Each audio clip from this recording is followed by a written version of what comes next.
করেছিলাম, তোমাদের পিতৃপুরুষদের জন্য এই জন্য খরচ করেছিলাম যাতে তোমরা মুত্তাকি হতে পারো। তাহলে হাজির, আমরা মাহে রমজানের এক মাস যে রোজা রাখলাম, আজকে ঈদুল ফিতরের দিন যাতে আল্লাহর কাছ থেকে আমরা মুত্তাকি সার্টিফিকেট পেয়ে যাই, এই জন্য আজকে আল্লাহর কাছে আমাদের বেশি বেশি দোয়া করতে হবে, ঠিক না হাজির? এজন্য আজকে আমরা ঈদের জামাতে হাজির হয়েছি, কারণ রহমতের নবী বলেছে ঈদের মাস কারোর জন্য আনন্দের, কারোর জন্য পুরস্কারের, আবার কারোর জন্য তিরস্কারের। কাজী হাজির, আমরা যারা পুরস্কার পেতে চাই তারা তো আগে এসে বলেছি, এখনো যারা পুরস্কার পেতে চাই আল্লাহর পক্ষ থেকে আশেপাশে আছি, অতি দ্রুতই গরিমামলা বাজার কেন্দ্রীয় জামে মসজিদ প্রাঙ্গণে চলে আসি। ইনশাআল্লাহ 8:15 আমরা নামাজে দাঁড়িয়ে যাব। হাজির, কাজেই আজকে এই পুরস্কার দিবসে আমার আল্লাহ কি পুরস্কারটা দিবে? হাদিসে এসেছে আল্লাহ ফেরেশতাদের কাছে আমাদেরকে নিয়ে গর্ব করে, আপনার 5টা ছেলে, এক্সাম্পল 5 ছেলে একরকম হয় না, বাবা মার কাছে 5 ছেলে, যদিও বাবা মা ছেলেদের সামনে ব্যালেন্স করে আমার সব ছেলেই ভালো, কিন্তু হাজির বাবা মা যদিও প্রকাশ করে তার সব ছেলে ভালো, কিন্তু মনের ভিতর একটা ছেলে একটা মেয়ে এইরকম থাকে যে সবার চাইতে ভালো, ঠিক কিনা বলেন? ওই ছেলেটা নিয়ে গর্ব করে, এই জানেন আমার 5 ছেলের ভিতরে ওই ছেলেটা আগে আমার আব্বাকে দেখি। আবার আপনি জানেন আমার ওই ছেলেটা ডাক্তার, ইঞ্জিনিয়ার, আমার ওই ছেলেটা বড় আদর। এইরকম বাবা তার ছেলেদের সামনে, মানুষের সামনে তার যে ছেলেকে নিয়ে গর্ব করে, এই ছেলেটা হলো বাবা মার কাছে সবচেয়ে আস্থা অর্জন করেছে। আমার আল্লাহ তাআলা ফেরেশতাদের কাছে তার এই পৃথিবীতে 800 কোটি আল্লাহর বান্দা আছে, এই পৃথিবীতে আল্লাহ প্রায় 600 কোটি বান্দা আছে যারা ঈমান নাই, আল্লাহ বিশ্বাস করে না। আবার হয়তো কেউ আল্লাহকে বিকৃত বলে বিশ্বাস করে। আল্লাহ তাআলা 800 কোটি মানুষের মধ্যে আমরা মুসলমান প্রায় 200 কোটি আছি। এই 200 কোটি মানুষের মধ্যে আল্লাহ তাআলা আজকের এই ঈদের দিন ফেরেশতাদের কাছে শুধুমাত্র রোজাদার বান্দাদেরকে আল্লাহ গর্ব করতে থাকে। সুবহানাল্লাহ। পৃথিবীর কোনো বাপ তার সন্তান দিয়ে গর্ব করে না, স্বয়ং আল্লাহ তার বান্দা দিয়ে গর্ব করে।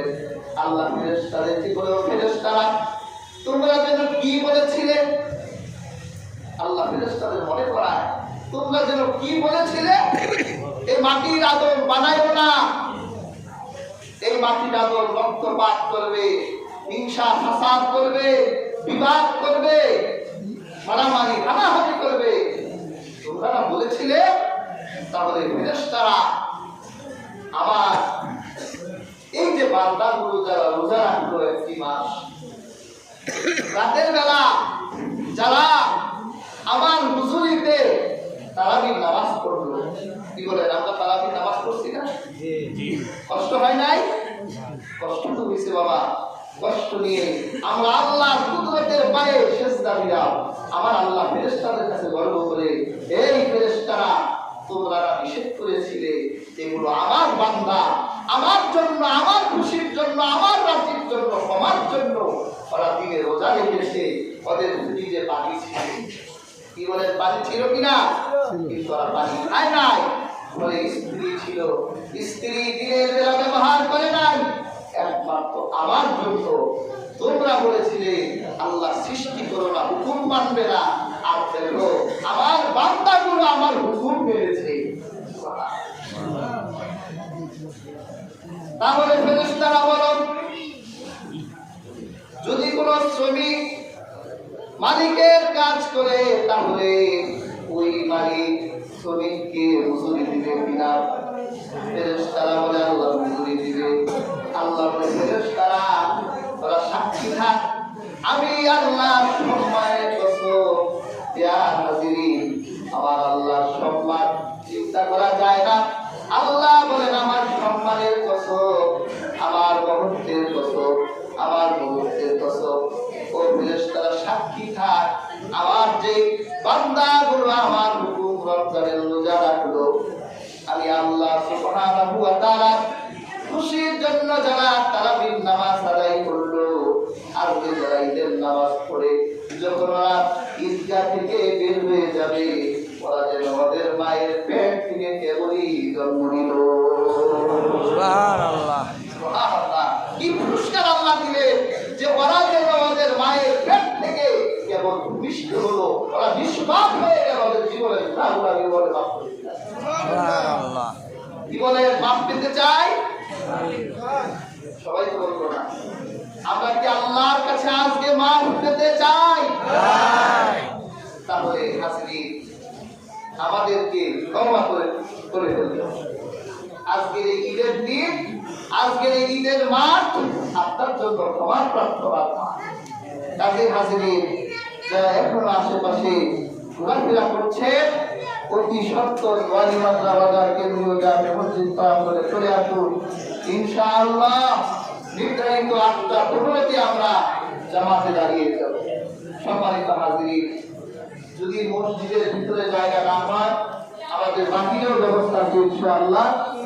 ইনশাআল্লাহ পানি মিশিয়ে দেওয়া হবে। আমরা ইনশাআল্লাহ সবাই একসাথে কাঁধে কাঁধ মিলিয়ে নামাজ পড়বো ইনশাআল্লাহ। কাজে হাজির, আমার রাসূল পাক সাল্লাল্লাহু আলাইহি সাল্লাম তিনি ঈদের মাঠে মানুষদেরকে তাকওয়া অর্জন করার জন্য নসিহত করতেন। কাজে আমি আপনাদেরকে প্রথম নসিহত করলাম, আমাদের প্রত্যেককে তাকওয়া অর্জন করতে হবে। তাকওয়াটা কি? তাকওয়া হচ্ছে আমাদের প্রত্যেকটা মানুষের এই বাম বুকের 2 আঙ্গুল নিচে আমাদের কলব আছে, যেটা আমরা হৃদয় করি, হার্ট। এই কলবের ভিতর আমার আল্লাহ ভয় সব সময় রাখতে হবে। আপনি যেখানেই যাবেন সেখানে কে? যদি এই উপস্থিতি আপনি সব জায়গায় রাখেন, তাহলে আপনি ডুব দিয়ে পানি খেতে পারবেন? ডুব দিলেও দেখে কে?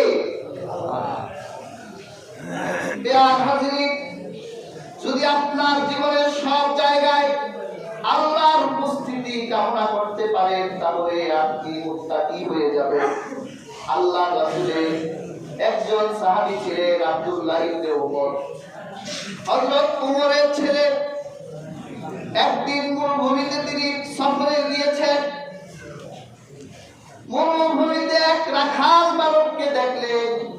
রাখাল বালক মরুভূমিতে তার পশুগুলো ঘাস খাওয়াচ্ছে, আর ওই রাখাল বালকটা পাহাড়ের ছায়ায় বসে আছে। আব্দুল্লাহ ইবনে উমরের পানির পিপাসা লাগলো। রাখালের কাছে গিয়ে বলল, রাখাল, আমি তো সফরে বের হয়েছি, আমি খুদে পানি আনি নাই, তো তোমরা তো রাখাল মানুষ, তোমরা পাহাড়ে আসলে পানি আনো, আমাকে একটু পানি দাও, আমি একটু পানি খাবো। কি বলেন, পানি খাওয়ানো সওয়াব কিনা?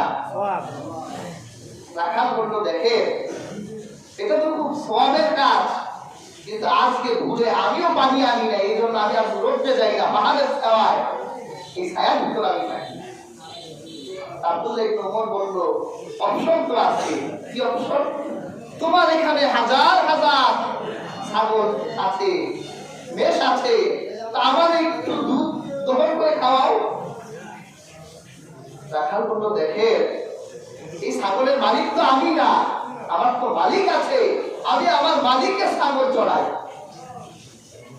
আমি তো তার অনুমতি ছাড়া আপনাকে দুধ খাওয়াই। কিয়ামতের দিন বান্দার হক নষ্ট করা সেই গুনাহ নিয়ে আমি আল্লাহর কাছে উঠতে চাই না। দেখছেন কি তাকওয়া তার। আর আমাদের মালিকরা যদি মজুরে 10 মিনিটের জন্য এক জায়গায় রেখে যায়, 10 মিনিটেই বন্ধ করে দেয়, এরকম শোনা আমরা একটু ধোকা দেওয়ার চেষ্টা করি। কিন্তু আসলে এই ধোকায় তো আমরা নিজেরাই হাসরের মাঠে বোকা হয়ে যাব। আব্দুল্লাহ ইবনে ওমর বললেন, দেখলেন এই মরুভূমির রাখালের ভিতরে কি তাকওয়া। তিনি চিন্তা করলেন পানি খাই আর না খাই, রাখাল একটু বাজাই দেখি রাখালের ভিতরে কত তাকওয়া আছে। ঘুষ খায় না, কতটুকু খায় না, এটা একটু টেস্ট করি। আছে না অনেক ঘুষ খাই না, ক্ষমতা যদি হয় কত ঘুষ খান না বলেন, যে পর্যন্ত খান না ওই পর্যন্ত দিব না, তারপর থেকে দিব। আব্দুল্লাহ ইবনে ওমর চিন্তা করলেন এত তাকওয়া আছে, মালিকের মেষের থেকে আমাকে দুধ খাওয়াবে না, মালিকের সাথে হয়তো ইমান নষ্ট হবে, তাহলে আমি একটু বাজাই দেখি ওর তাকওয়া কত দূর আছে। ও তো জানে না এটা ওমরের ছেলে। তখন আব্দুল্লাহ ইবনে ওমর বলল, ঠিক আছে তাহলে তুমি একটা কাজ করো, তুমি আমার কাছে একটা ছাগল বিক্রি করে দাও, তোমার কিছু পয়সা হলো, আমি একটু দুধ খেতে পারলাম।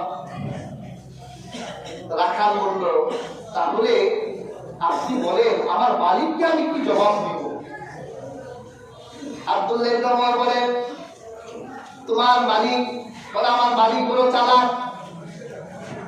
সে বের করার সময় আমার হাতে গনে গনে বের করে দেয়, আবার ঢুকাবার সময় গনে গনে ঢুকায়, একটা কম পেলে কি বলবো?